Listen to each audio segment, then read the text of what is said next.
Beneath the shadow of a darkened Europe, a harrowing landscape emerges, scarred by the unspeakable horrors of Nazi concentration camps. Established in the early 1930s and proliferating until the fall of the Third Reich in 1945, these camps became the chilling backbone of Hitler's campaign of terror, systematically exterminating over 6 million Jews, along with countless others deemed undesirable by the twisted Nazi ideology. The infamous names of Auschwitz, Treblinka, and Dachau are etched into the collective memory of humanity, not merely as locations on a map, but as stark reminders of the depths to which human cruelty can descend. Picture the emaciated figures, their eyes hollow and their spirits broken, toiling under the watchful eyes of the merciless SS guards. The gas chambers, disguised as showers, that filled with the screams of the innocent, as Zyklon B pellets rained down, snuffing out lives with cold efficiency. The crematoriums belching black smoke, the stench of burning flesh permeating the air, a grim reminder of the countless lives lost. Vladek Spiegelman, whose story was told by his son Art Spiegelman in the graphic novel Maus, recounted his arrival at Auschwitz. "And we came to the gate to Auschwitz, and we knew we are in hell." Can you imagine the constant fear of selection, where the flick of a Nazi doctor's wrist could mean the difference between life and death? Join us as we peel back the layers of one of the darkest chapters in human history, exploring the origins, the reality, and the aftermath of the Nazi concentration camps. Welcome to the diary of Julius Caesar. Through the gates of hell, life and death in the Nazi concentration camps. Step through the iron gates into a waking nightmare.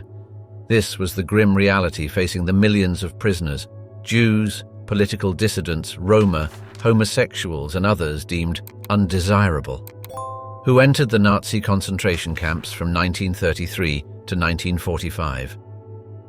The first camp, Dachau, opened on March 22, 1933, setting a grim blueprint for the 1,200 that followed. SS General Theodor Eicke, the cold-hearted commandant of Dachau, would go on to oversee all concentration camps, institutionalizing a brutal system of dehumanization and terror. In the words of Holocaust survivor Viktor Frankl, "In the concentration camp, we discovered this whole universe where everyone had his place. The killer came to kill, and the victims came to die." Upon arrival, prisoners faced the dreaded selection process. SS doctors like the notorious Josef Mengele, the Angel of Death at Auschwitz, passed judgment with a flick of the wrist. To the left, a trip to the gas chambers cloaked as showers. To the right, a descent into the living hell of the camps. For most, either path meant almost certain death. Mengele, with a perverse fascination for twins, subjected them to horrific medical experiments in his Auschwitz laboratory. Less than 200 sets of the 3,000 twins subjected to his cruelty survived. Those spared the gas chambers entered a world of unimaginable suffering. They were stripped of their clothing, heads shaved, and serial number tattooed, their identity and humanity erased. Crammed into squalid, lice-infested wooden barracks, they subsisted on meager rations of watery soup and mouldy bread. Starvation and disease stalked the prisoners, their emaciated bodies becoming Muselmänner, the walking dead. At Buchenwald, prisoners resorted to eating rats, frogs, and even the flesh of deceased inmates to survive. As Primo Levi recounted in his memoir, Survival in Auschwitz, sooner or later in life, everyone discovers that perfect happiness is unrealizable. But there are few who pause to consider the antithesis, that perfect unhappiness is equally unattainable. Sanitation and hygiene were utterly abysmal. At Bergen-Belsen, with 40,000 prisoners crammed into a camp meant for 8,000, latrines overflowed with filth and corpses piled up faster than they could be disposed of. Outbreaks of typhus, dysentery, and other diseases ravaged the weakened and tightly packed prisoners. In the final months of the war, 35,000 would perish from the horrendous conditions. When British troops liberated Bergen-Belsen on April 15, 1945, they were confronted with over 10,000 unburied bodies, and 60,000 starving and mortally ill prisoners. As British soldier Ian Forsyth recalled, the dead were lying beside the living, and the living had shrunk to skeletons with haggard, yellowish faces, and it was difficult to believe that these were human beings. Prisoners faced back-breaking labor, rising before dawn and toiling till night under the watchful eyes and truncheons of the brutal kapos. In Mauthausen's dreaded Wiener Graben quarry, emaciated prisoners were forced to haul immense granite boulders up the 186 stairs of death. An estimated 120,000 perished in the quarry's hellish depths. SS guards took perverse pleasure in forcing prisoners to undergo the Sisyphean torture of hauling the boulders up the stairs, only to make them push the rocks back down and start anew. As French prisoner Patrick Richet described it, it was useless work, the only purpose of which was to wear us out. For those that survived the workday, there was no respite. Daily roll calls forced prisoners to stand at attention for hours in freezing temperatures or blistering heat, as the SS conducted counts and administered arbitrary punishments. In Buchenwald, prisoners were made to stand motionless all day in the burning July sun in an area called the Little Camp. On April 11, 1945, as American troops approached, the SS forced 28,000 prisoners from Buchenwald and its subcamps on brutal death marches, killing any who could not keep up. In the merciless calculus of the camps, a prisoner's survival depended on scraps of bread, a warmer bunk spot, a desperately bartered spoon or bowl. Acts of sabotage and resistance meant swift and brutal retribution. When a guard was killed by prisoners at Birkenau in October 1944, the SS selected 200 Jews to be gassed in reprisal. In June 1944, after discovering that prisoners in Auschwitz were planning an uprising, the SS hung 5 men by their wrists in front of the assembled inmates, leaving them for days until they died of exposure and thirst as a warning against resistance. Staring out through the barbed wire, beyond the leering watchtowers and snarling dogs, prisoners could see the billowing black smoke rising from the crematoria chimneys. It carried the acrid stench of burning flesh, a constant reminder of death's omnipresence. At the peak of the Nazis' genocidal frenzy in 1944, the gas chambers at Auschwitz-Birkenau were murdering up to 6,000 Jews per day, their bodies incinerated in the camp's 5 towering crematoria. By the time the Allied forces liberated the camps in 1945, some 6 million Jews and 5 million prisoners of other origins had been murdered by the Nazi regime. For those that emerged from the camp's hellish depths, the scars of suffering and loss of loved ones would endure long after the final gate swung open. Many would grapple with survivors' guilt, haunted by the question posed by Auschwitz survivor John Amory. At the mind's limit, where concepts and worldviews shatter, where poetry and science fail, there perhaps we could find the truth of the Holocaust, a truth which is not expressible. The poison fog, Zyklon B and the gas chambers of Auschwitz, a rustling of hushed whispers and stifled sobs echoes off the cold concrete walls. Hundreds of naked bodies, shivering not just from the chill, are tightly packed into the dimly lit chamber. Suddenly, the heavy metal door slams shut with a clang that resounds like the ceiling of a tomb. Through small openings in the ceiling, SS men donning gas masks pour in the deadly Zyklon B pellets. As the poisonous fog rises from the floor, the screams begin, a crescendo of terror and agony that soon fades into a haunting silence. This was the grim reality of the gas chambers, the Nazis' most efficient machinery of mass murder, fueled by the deadly Zyklon B pesticide. Zyklon B, originally developed as a pesticide by the German company Deutsche Gesellschaft für Schadlingsbekämpfung, DGESH, contained hydrogen cyanide, a lethal poison. When exposed to air, the pellets released the toxic gas, causing death by suffocation within 20 minutes. In early 1942, as the Nazis sought to accelerate the pace of the Holocaust, they began experimenting with Zyklon B as a means of mass murder. The earliest known use of Zyklon B for killing prisoners occurred on September 3, 1941, when SS Obersturmführer Karl Fritsch, deputy commandant of Auschwitz, experimented with the gas on Soviet prisoners of war in the basement of Block 11 at Auschwitz-Wurst. As Auschwitz Commandant Rudolf Höss later testified, the door was opened half an hour after the induction of the gas and the ventilation switched on. Work was immediately begun on removing the corpses. Auschwitz-Birkenau, the largest of the Nazi death camps, became the epicenter of the Zyklon B atrocities.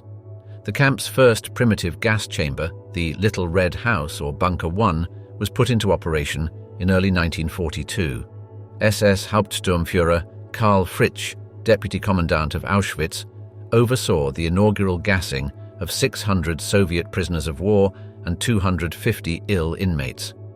Witnessing the terrifying efficiency of the poison gas, the SS soon constructed larger permanent gas chambers and crematoria complexes at Birkenau, capable of murdering up to 6,000 people per day. The first of these new facilities, Crematorium II, became operational on March 13, 1943. Commenting on its capacity for mass killing, SS physician Dr. Fritz Klein infamously remarked, "This is the most efficient way. One comes in, and in half an hour one flies out through the chimney." The introduction of Zyklon B marked a chilling turning point in the Holocaust, transforming genocide into an industrialized process.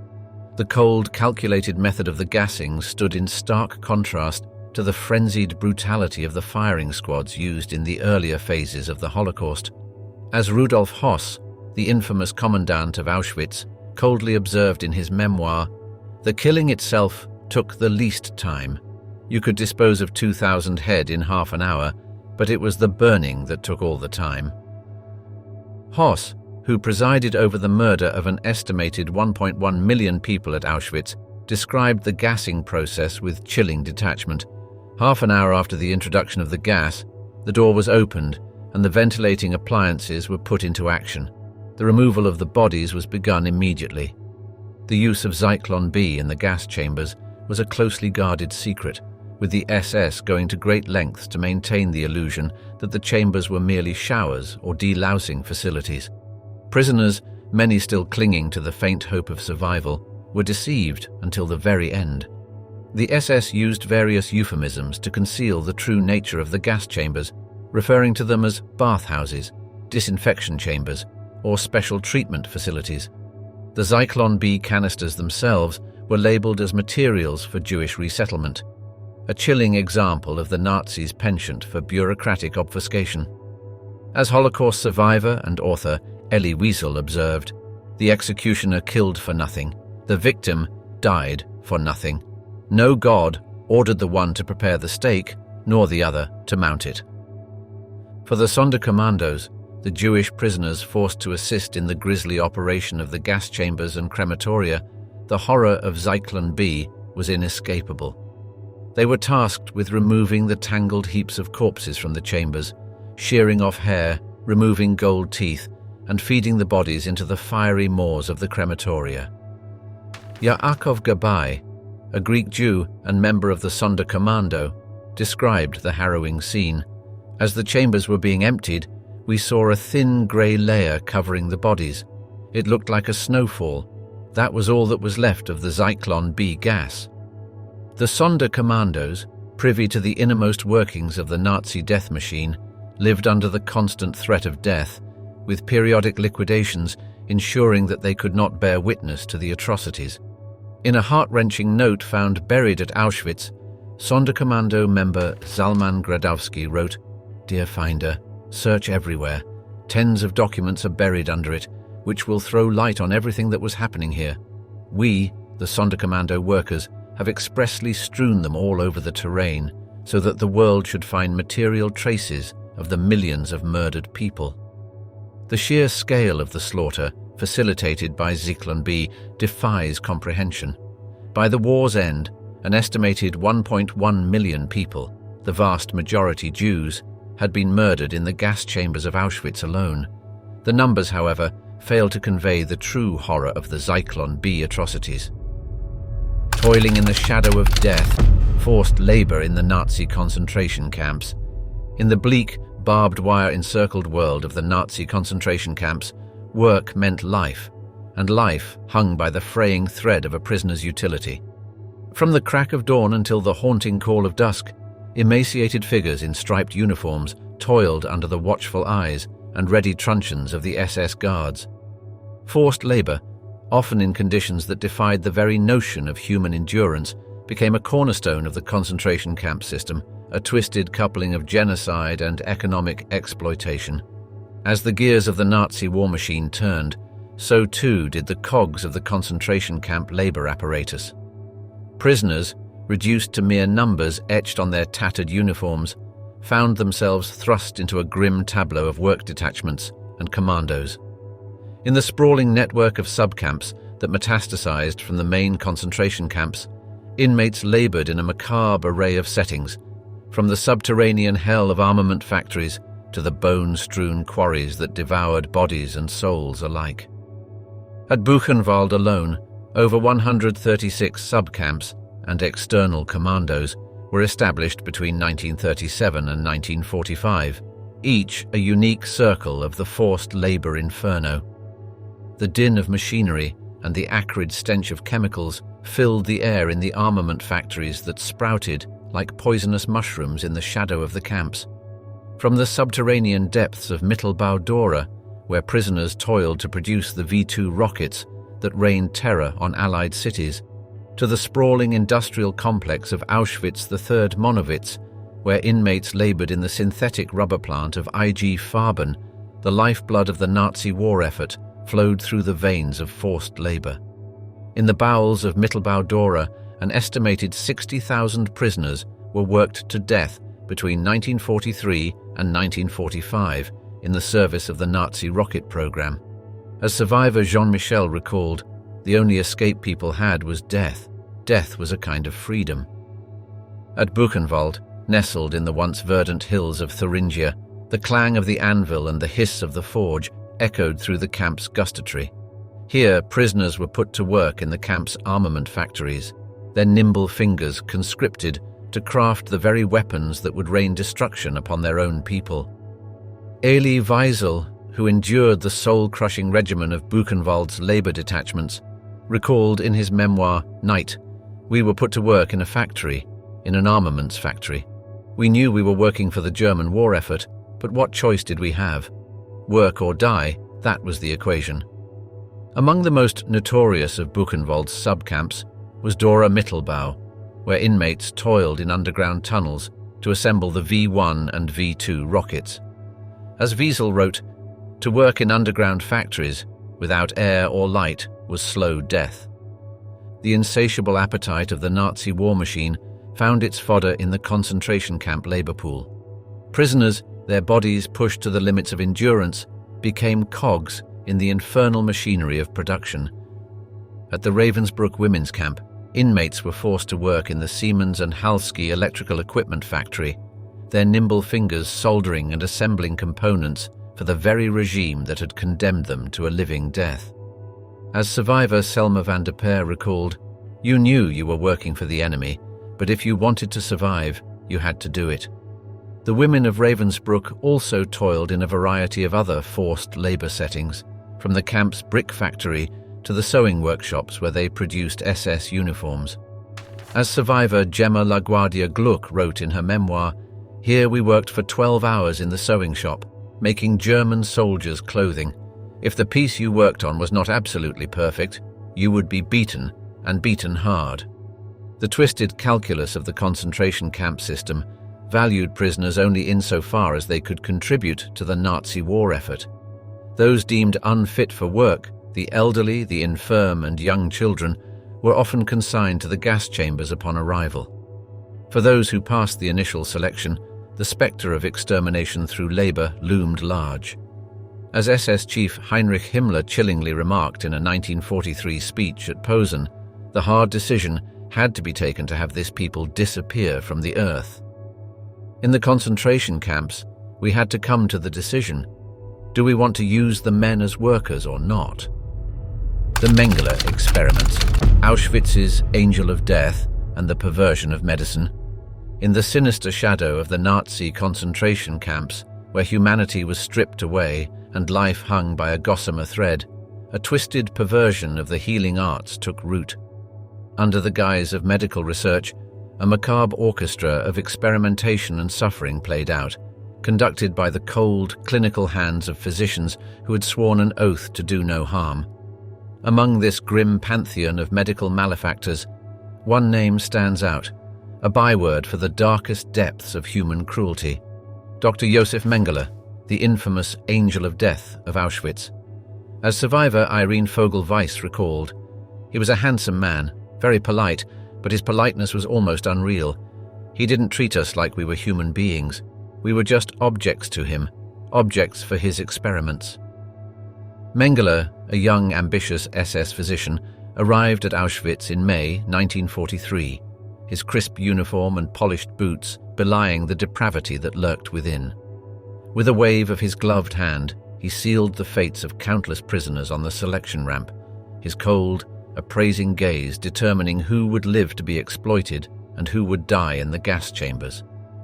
But it was in the squalid barracks of the Gypsy camp, the Twins block, and the Women's Camp Hospital that Mengele's true malevolence manifested as he subjected helpless prisoners to a grotesque array of pseudo-scientific experiments. As survivor Alex Dachau recalled, "I have never accepted the fact that Mengele himself believed he was doing serious work, not from the slipshod way he went about it. He was only exercising his power. Mengele ran a butcher shop. Major surgeries were performed without anesthesia. Once I witnessed a stomach operation. Mengele was removing pieces from the stomach, but without any anesthetic." In the dank, fetid confines of Block 10, the notorious medical experimentation block, Mengele presided over a nightmarish realm of suffering. Here, Jewish and Romani twins, torn from their families, became the unwilling subjects of his twisted obsession with genetics and racial science. With a perverse fascination, Mengele put the twins through a battery of agonizing procedures, from intravenous injections of mysterious chemicals to barbaric surgeries performed without anesthesia. As Eva Moses Kaur, a survivor of Mengele's experiments, recalled, "I was given 5 injections. That evening, I developed extremely high fever. I was trembling. My arms and legs were swollen, huge size. Mengele and Dr. Koenig and 3 other doctors came in the next morning. They looked at my fever chart, and Dr. Mengele said laughingly, 'Too bad, she is so young. She has only 2 weeks to live.'" Mengele's fascination with twins was rooted in his twisted belief in the superiority of the Aryan race. By studying twins, he hoped to unlock the secrets of heredity and use this knowledge to propagate a master race. The screams of the twins, their small bodies racked with pain, echoed through the camp, a hellish symphony that mixed with the smoke from the crematoria. Mengele, his eyes gleaming with a cold, clinical fascination, meticulously documented his grisly work, measuring, photographing, and dissecting his victims with a detached precision. When one twin died, the other would be murdered to allow for comparative autopsies, their bodies laid bare on the cold metal tables of the dissection room. As survivor Vera Alexander recalled, "It was horrifying.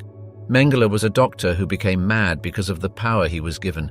Nobody ever questioned him. Why did this one die? Why did that one perish? The patients did not count. He professed to do what he did in the name of science, but it was a madness on his part." The twins who survived Mengele's cruel experiments were left with both physical and emotional scars.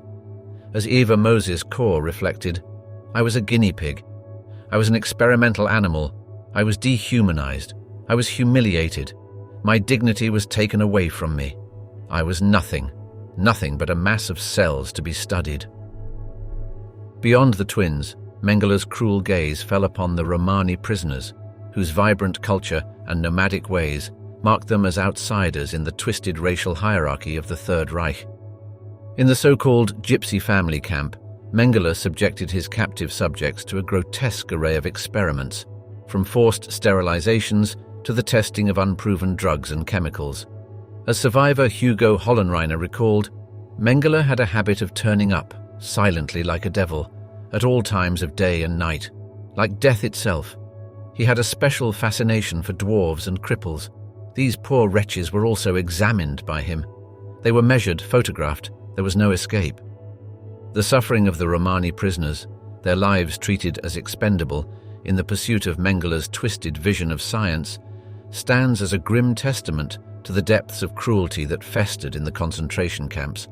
In one particularly grotesque experiment, Mengele attempted to change the eye color of Romani children by injecting methylene blue into their eyes, causing excruciating pain and, in some cases, blindness. In the women's camp hospital, a grim parody of a healing sanctuary, Mengele's cruel hand extended to expectant mothers and their unborn children.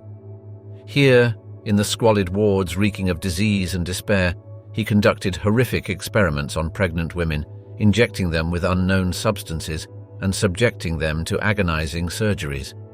The cries of the women, their bodies racked with the pain of forced abortions and induced labor, mingled with the wails of their newborn babies, many of whom were subjected to Mengele's cruel ministrations. As survivor Gisela Perl, a Jewish gynecologist forced to assist Mengele, recalled in her memoir, "I was a doctor in Auschwitz." He had a special fascination with pregnant women. The experiments on pregnant women were perhaps the most inhuman and barbaric of all. In one notorious experiment, Mengele sewed two Romani twins together in a crude attempt to create conjoined twins, a grotesque violation of the Hippocratic Oath. The full extent of Mengele's crimes, cloaked in the guise of medical research, may never be fully known, as many of his victims did not survive to bear witness. It is estimated that he was personally responsible for the deaths of thousands of prisoners, their bodies desecrated in the name of his twisted pseudoscience. The legacy of his cruel experiments, a perversion of the very principles of medicine, lives on in the scarred bodies and haunted memories of the survivors. As Eva Moses Kor, who endured Mengele's cruel experiments as a child, poignantly observed, "I was one of the lucky ones. I survived, but I will never forget what happened to me."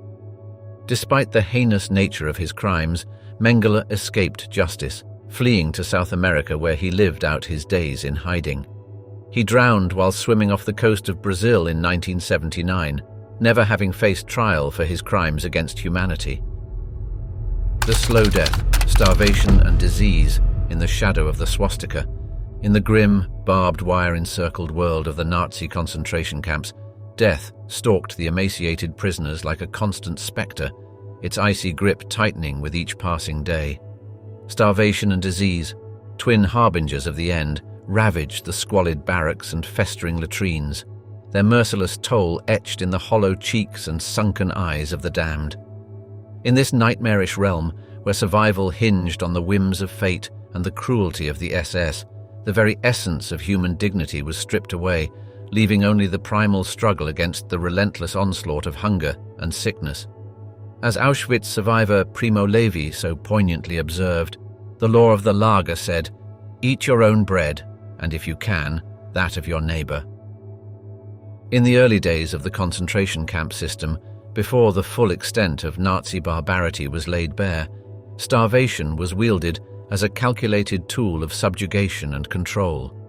The rations, a paltry mockery of sustenance, were meticulously crafted to keep prisoners in a state of perpetual hunger, their bodies slowly cannibalizing themselves in a desperate bid for survival.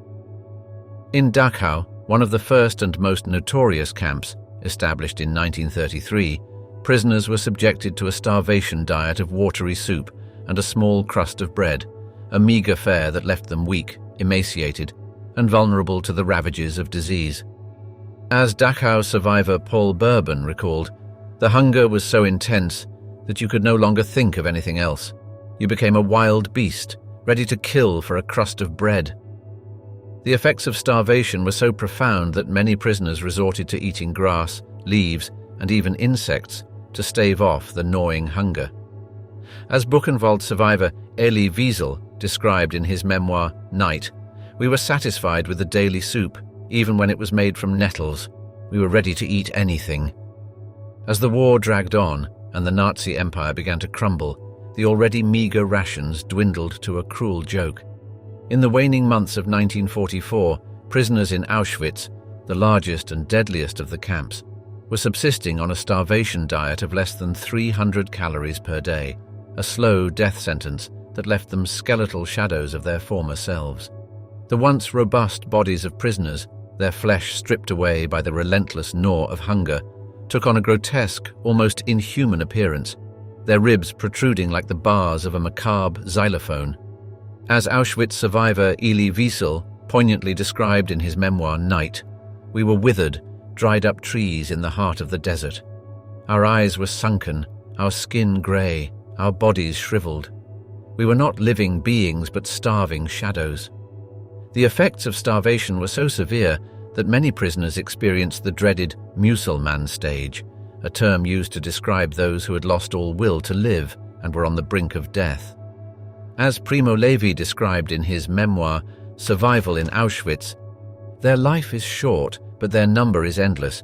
They, the Muselmanner, the drowned, form the backbone of the camp, an anonymous mass continually renewed and always identical, of non-men who march and labor in silence, the divine spark dead within them, already too empty to really suffer. One hesitates to call them living. One hesitates to call their death. In this weakened state, ravaged by malnutrition and the constant stress of life in the camps, prisoners fell prey to a grim procession of diseases that flourished in the fetid, overcrowded barracks. Typhus, a louse-borne scourge that thrived in the squalid conditions, cut a swath through the prisoner population, its telltale rash and high fever a death sentence for those already teetering on the brink of oblivion. In Bergen-Belsen, a camp whose name would become synonymous with the horrors of disease, an estimated 35,000 prisoners perished in a typhus epidemic that raged through the camp in the winter of 1944 to 1945. As British soldier Bob Parsons, one of the first to enter Bergen-Belsen after its liberation, recalled, "The sheer horror of the place was almost indescribable. The dead and the dying lay side by side in the huts, their skeletal bodies racked with the agonies of typhus and dysentery. The epidemic was so severe that the camp's commandant, Josef Kramer, who would later be tried and executed for his crimes, ordered the construction of mass graves to dispose of the bodies. As survivor Hannah Levy-Haas described in her memoir Inside Belsen, the crematorium could no longer handle the dead, and huge graves were dug, always by us, the prisoners. We dragged the corpses by their feet, stacked them in the pits, as one might stack logs, and threw some chlorinated lime on top." Dysentery, a bacterial infection that ravaged the prisoners' weakened digestive systems, was another constant companion in the camps, its painful, bloody grip a reminder of the utter degradation of life in these squalid hellholes. In Mauthausen, a notorious Austrian camp where prisoners were worked to death in the brutal granite quarries, an estimated 60% of prisoners suffered from dysentery at any given time, their ravaged bodies providing little resistance to the onslaught of the disease. As Mauthausen survivor Simon Wiesenthal recalled, the latrines were the most horrible place in the camp. The dysentery had reached epidemic proportions, and the sinks were always stopped up with excrement and vomit. The lack of proper sanitation and clean water only exacerbated the spread of the disease, as prisoners were forced to drink from contaminated puddles and wash in water that was rife with bacteria. As Auschwitz survivor Rudolf Verbier described in his memoir, I Cannot Forgive, the water was a greenish color and it stank. But we drank it. We had no choice. It was drink or die. The lack of proper medical care, coupled with the systematic starvation and rampant disease, created a perfect storm of suffering and death in the camps. The camp hospitals, if they could be called such, were little more than squalid chambers of horrors, presided over by SS doctors whose twisted experiments and callous neglect sealed the fate of countless prisoners. In Auschwitz, the infamous Block 10, known as the Experimental Block, was the domain of the notorious Dr. Josef Mengele, whose cruel pseudoscientific experiments subjected prisoners to unimaginable torments in the name of research. As Auschwitz survivor Eva Moses Kor, who along with her twin sister Miriam was subjected to Mengele's experiments, recalled, I was put in a room with my twin sister and about 8 other girls. Josef Mengele came in every morning after roll call to count us. He looked at our fingers.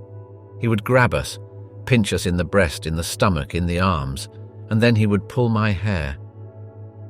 The prisoners who fell ill were often left to die in their own filth, their bodies ravaged by disease and neglect. As Dachau survivor Edgar Kupfer-Kobowitz described in his diary, the sick lay in their own excrement, without strength to move, eaten alive by vermin. They were living skeletons with haggard, ashen faces, and bodies that were little more than skin and bones. Defiance in the depths of hell, resistance and escape in the Nazi concentration camps. In the suffocating shadows of the Nazi concentration camps, where hope was a flickering ember in the darkness, the indomitable spirit of human resilience refused to be extinguished. Amidst the barbed wire and the watchful eyes of the SS guards, a clandestine world of resistance and defiance took root, as prisoners, stripped of their dignity and humanity, fought back against their oppressors with acts of sabotage, secret education, and daring escape attempts.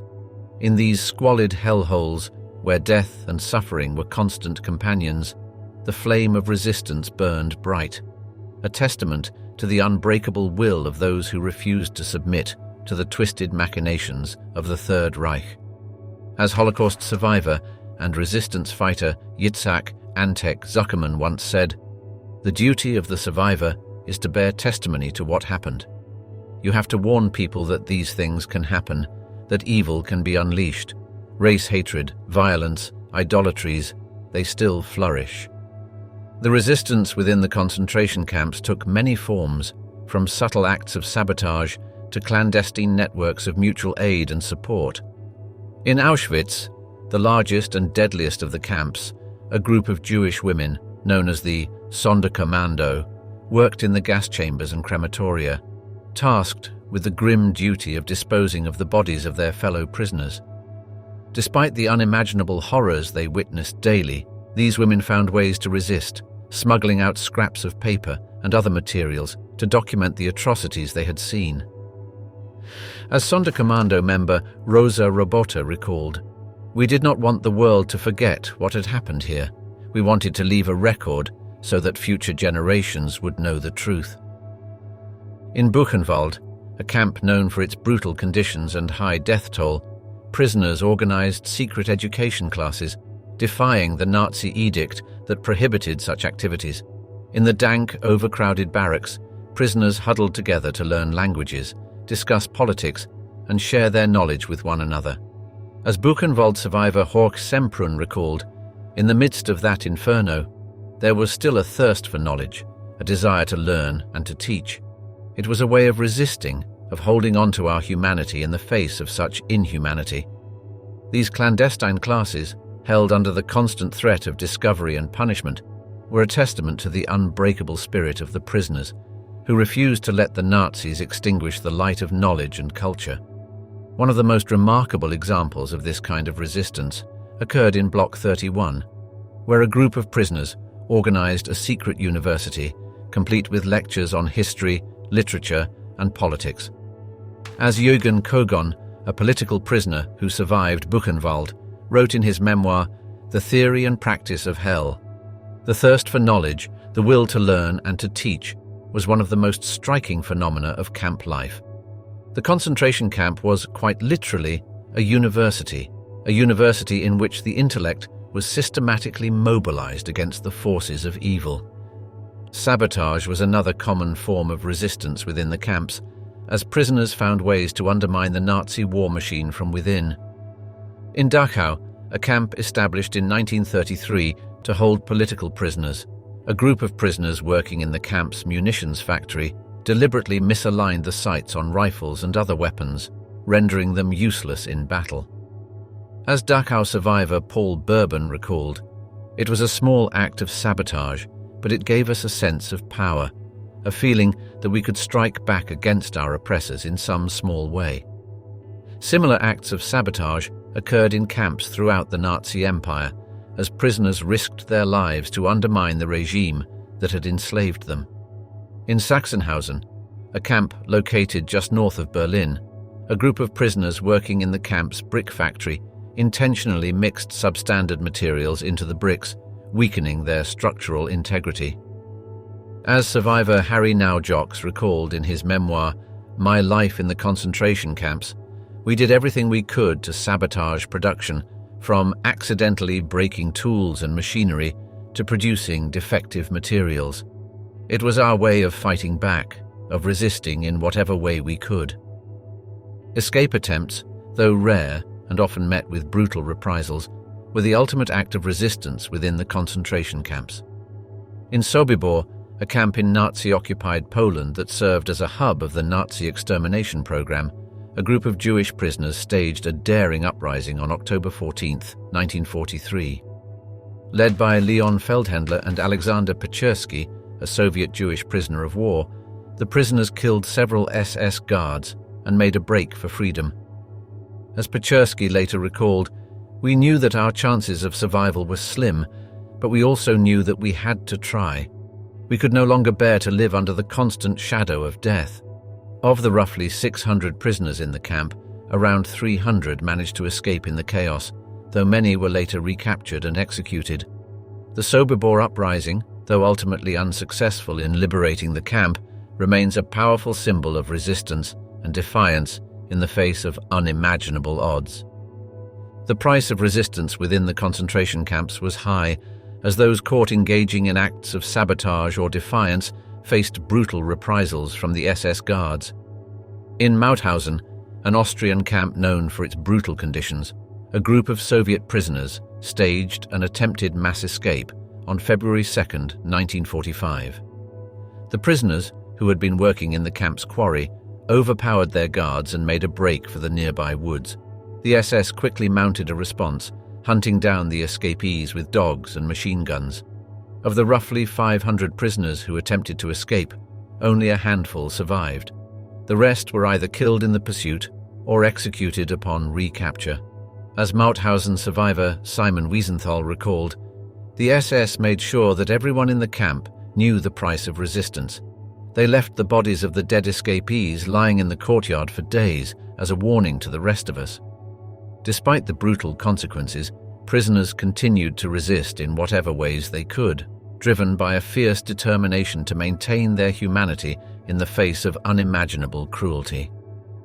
One of the most famous examples of resistance within the concentration camps occurred at Auschwitz-Birkenau, where a group of Jewish women who worked in a munitions factory smuggled out small amounts of gunpowder over the course of several months. The women, who came to be known as the Gunpowder Plot, managed to collect enough powder to create makeshift grenades, which they planned to use in an uprising against the SS guards. Though their plot was ultimately discovered before it could be carried out, their bravery and ingenuity in the face of such overwhelming odds remains a powerful symbol of resistance. As one of the plotters, Rosa Robota, wrote in a letter smuggled out of the camp, "I am going to die, but I will die fighting. I will die with a clean conscience, knowing that I have done everything in my power to resist." Robota and her fellow conspirators, Alla Gertner, Regina Safferstein, and Esther Weichblum, were hanged for their role in the plot on January 6, 1945, just weeks before the liberation of the camp. Their sacrifice, however, was not in vain, as their story has inspired countless others to stand up against injustice and oppression. One of the most remarkable examples of resistance in the concentration camps occurred at Treblinka, where a group of prisoners staged an armed uprising on August 2, 1943. The revolt, led by a former Polish army officer named Zbigniew Niebrzydowski, involved the use of stolen weapons and explosives to attack the SS guards and destroy several buildings in the camp. Though the uprising was ultimately suppressed, with many of the prisoners killed in the fighting or hunted down in the surrounding countryside, it remains a powerful symbol of defiance and courage. As survivor Samuel Willenberg recalled in his memoir, Revolt in Treblinka, "The uprising was our way of saying no to the Nazis, of refusing to accept our fate as helpless victims. We knew that we might not survive, but we also knew that we had to try, to resist in whatever way we could." From darkness to liberation, Allied forces and the end of the Nazi concentration camps. As the Second World War entered its final chaotic months, the Allied forces, pushing ever deeper into the heart of Hitler's crumbling Reich, stumbled upon a nightmare beyond their darkest imaginings. The Nazi concentration camps, those sprawling complexes of suffering and death that had consumed the lives of millions, lay exposed in all their horror, a testament to the depths of human cruelty and the unimaginable toll of the Holocaust. For the soldiers who liberated these camps, the experience would leave an indelible mark, a haunting memory of a world gone mad and the staggering cost of the war they had fought. As Pulitzer Prize-winning journalist and historian William L. Shirer wrote in his seminal work, The Rise and Fall of the Third Reich, the world had never seen anything quite like it before. The camps defied description. Even today, after years of research and investigation, they remain beyond the comprehension of the human mind. The first camp to be liberated by Allied forces was Majdanek, located on the outskirts of Lublin, Poland. On July 23, 1944, soldiers from the Soviet Union's Red Army entered the camp, only to find a scene of unimaginable devastation. The retreating Germans had attempted to destroy evidence of their crimes, setting fire to the crematorium and gas chambers, but the scale of the atrocities was impossible to conceal. As the soldier Vasily Gromadsky recalled, "We saw a great deal of the concentration camp, a great deal of the crematorium, a great deal of corpses. It was a terrible scene, and we had no words to express our feelings." Majdanek, which had been established in 1941 as a forced labor camp for Soviet prisoners of war, had also served as a hub of the Nazi extermination program, with an estimated 78,000 people, including 60,000 Jews, murdered within its confines. The liberation of Majdanek was just the beginning, as the Allied forces continued their advance into the heart of the Nazi terror apparatus. On January 27, 1945, soldiers from the Soviet 322nd Rifle Division entered the Auschwitz concentration camp complex, the largest and most notorious of the Nazi death camps. What they found defied comprehension: the skeletal remains of prisoners, piles of corpses, and the sickening evidence of industrialized mass murder. As one Soviet soldier, Ivan Martinushkin, later recalled, "We saw emaciated, tortured, impoverished people. Those were the people I first encountered. We could tell from their eyes that they were happy to be saved from this hell, happy that now they weren't threatened by death in a crematorium, happy to be freed. And we had the feeling of doing a good deed, liberating these people from this hell." In the months that followed, Allied forces would liberate dozens of camps across Germany, Austria, and Poland, each revealing its own catalogue of horrors and its own tales of unimaginable suffering. On April 4, 1945, American forces liberated the Ohrdruf concentration camp, a subcamp of the Buchenwald complex. Here, General Dwight D. Eisenhower, the supreme commander of the Allied forces in Europe, would confront the reality of the camps firsthand, an experience that would leave him shaken and outraged. "The things I saw beggar description," he would later write. "The visual evidence and the verbal testimony of starvation, cruelty, and bestiality were so overpowering as to leave me a bit sick."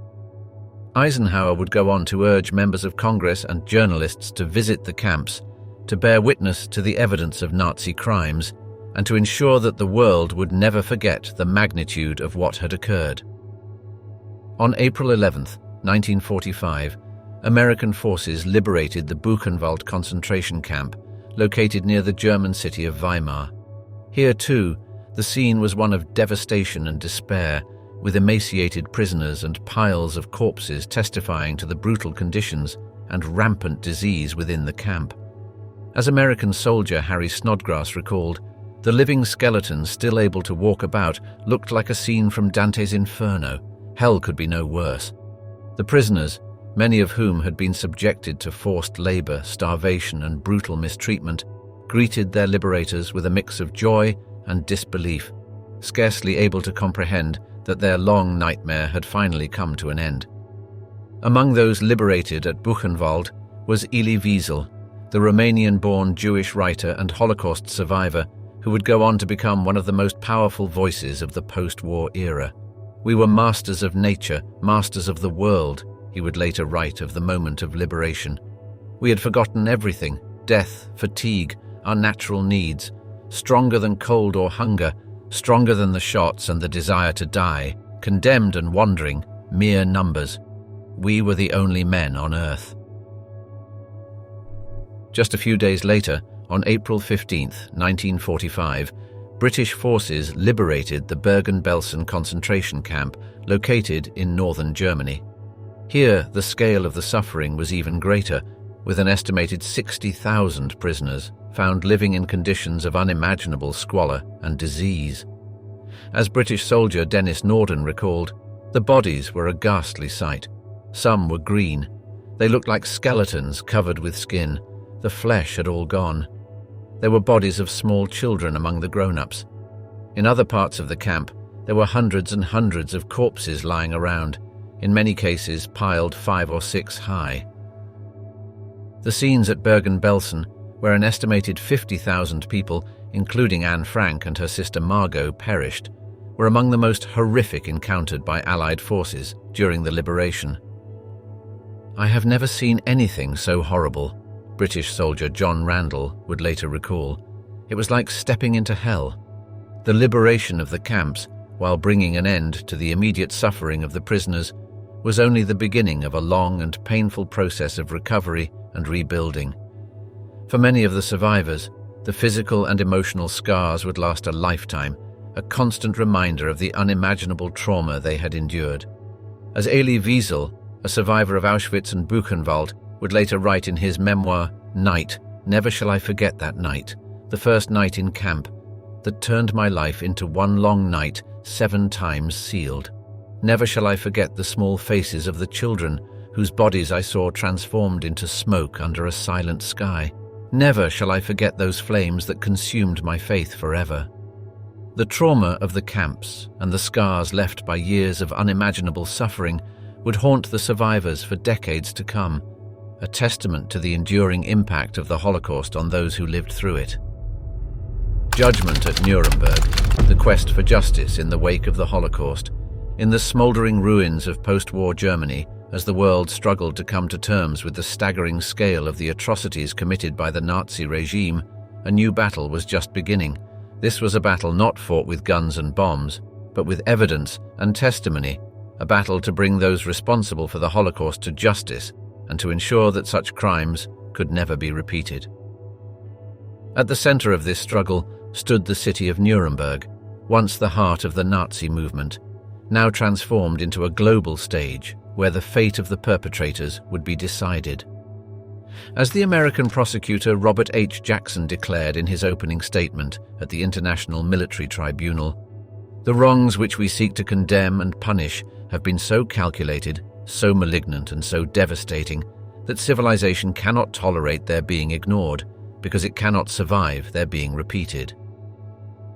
The Nuremberg trials, as they would come to be known, were a series of military tribunals convened by the Allied powers in the aftermath of World War II. The first and most famous of these trials, the IMT, began on November 20, 1945, and brought 24 of the highest-ranking Nazi officials to justice. Among the defendants were some of the most notorious figures of the Third Reich, including Hermann Göring, the former head of the Luftwaffe, Rudolf Hess, Hitler's deputy, and Julius Streicher, the virulently anti-Semitic publisher of the propaganda newspaper Der Stürmer. The Palace of Justice in Nuremberg, a grandiose structure built during the Weimar Republic, was chosen as the site of the trials, its once opulent halls now transformed into a makeshift courtroom where the fate of the Nazi leadership would be decided. For the first time in history, the leaders of a regime were being held accountable for their crimes, not only against other nations, but against their own citizens.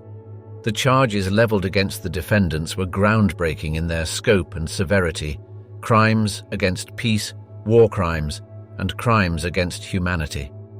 As the British prosecutor Sir Hartley Shawcross declared in his closing statement, "There comes a point when a man must refuse to answer to his leader if he is also to answer to his own conscience." The IMT marked a pivotal moment in the development of international law, establishing the principle that individuals could be held criminally responsible for their actions, even if they were acting under orders from their superiors. Over the course of the trial, which lasted nearly 10 months, the prosecution presented a staggering array of evidence, including official documents, eyewitness testimony, and film footage of the concentration camps. The images of emaciated prisoners, piles of corpses, and gas chambers that had shocked the liberating soldiers just months earlier now became seared into the public consciousness, a vivid reminder of the depths of depravity to which the Nazi regime had sunk. One of the most powerful pieces of evidence presented at the trial was the Nazi concentration camp film, a documentary compiled by the US Army's Signal Corps that included footage from multiple concentration camps, including Buchenwald, Dachau, and Bergen-Belsen. The film, which was shown in open court on November 29, 1945, brought many of the judges and spectators to tears and left an indelible impression on all who saw it. In the end, 12 of the defendants, including Goering, Streicher, and others, were sentenced to death by hanging. Others received lengthy prison sentences, while a few, such as Hess, would spend the rest of their lives behind bars. The verdict sent a powerful message that the world would no longer tolerate the kind of genocidal crimes committed by the Nazis, and that those responsible for such atrocities would be held accountable. As the American judge Francis Biddle later wrote in his memoir, the Nuremberg trial was a defining moment in history, a milestone in the evolution of international law and the recognition of human rights. But the IMT was only the beginning of the quest for post-war justice. In the years that followed, a series of subsequent trials, known as the Nuremberg military tribunals, would be held to prosecute lower-ranking officials and civilians who had played key roles in the Holocaust. These trials, which lasted from 1946 to 1949, focused on specific groups and organizations, such as the SS, the Gestapo, and the leadership of the medical profession. One of the most significant of these trials was the Einsatzgruppen trial, which brought 24 commanders of the notorious SS death squads to justice for their role in the mass murder of Jews and other civilians in Eastern Europe. The trial, which lasted from September 1947 to April 1948, was one of the longest and most complex of the NMT proceedings, and helped to shed light on the full extent of the Nazi genocide. One of the most significant of these trials was the doctors' trial, which brought 23 physicians and administrators to justice for their roles in the Nazi medical experiments and the euthanasia program. The revelations that emerged from this trial, including the horrific details of forced sterilizations, lethal injections, and gruesome surgeries performed on concentration camp inmates, shocked the world and led to the development of the Nuremberg Code, a set of ethical guidelines for medical research that remains in use today. Among the defendants was Karl Brandt, Hitler's personal physician and the head of the Nazi euthanasia program, who was sentenced to death for his crimes. The doctor's trial marked a turning point in the history of medical ethics, establishing the principle that the rights and well-being of individual patients must always take precedence over the interests of scientific research. As the American prosecutor Telford Taylor declared in his opening statement at the doctor's trial, the defendants in this case are charged with murder, but this is no mere murder trial. These defendants did not kill in hot blood, nor for personal enrichment. Some of them may be sadists who killed and tortured for sport, but they are not all perverts. They are not ignorant men. Most of them are trained physicians, and some of them are distinguished scientists. Yet these defendants, all of whom were fully able to comprehend the nature of their acts, and most of whom were exceptionally qualified to form a moral and professional judgment in this respect, are responsible for wholesale murder and unspeakably cruel tortures.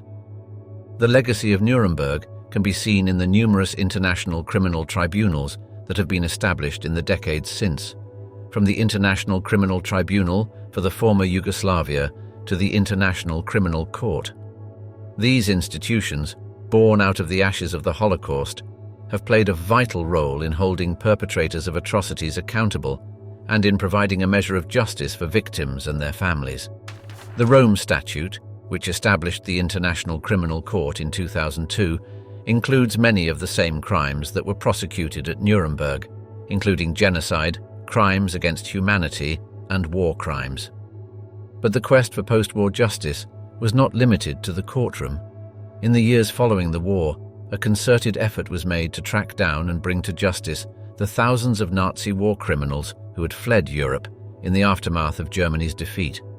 Organizations like the Simon Wiesenthal Center, named after the famous Nazi hunter, worked tirelessly to locate and extradite former SS officers and other perpetrators, often in the face of significant political and logistical obstacles. One of the most famous cases of post-war Nazi hunting was the capture of Adolf Eichmann, one of the key architects of the Holocaust, in Argentina in 1960. Eichmann, who had been living under a false identity, was abducted by Israeli Mossad agents and brought to Israel to stand trial. His capture and subsequent trial, which was broadcast around the world, brought renewed attention to the crimes of the Holocaust and the ongoing quest for justice. During the trial, Eichmann infamously claimed that he was simply following orders and that he had no personal animosity towards the Jews.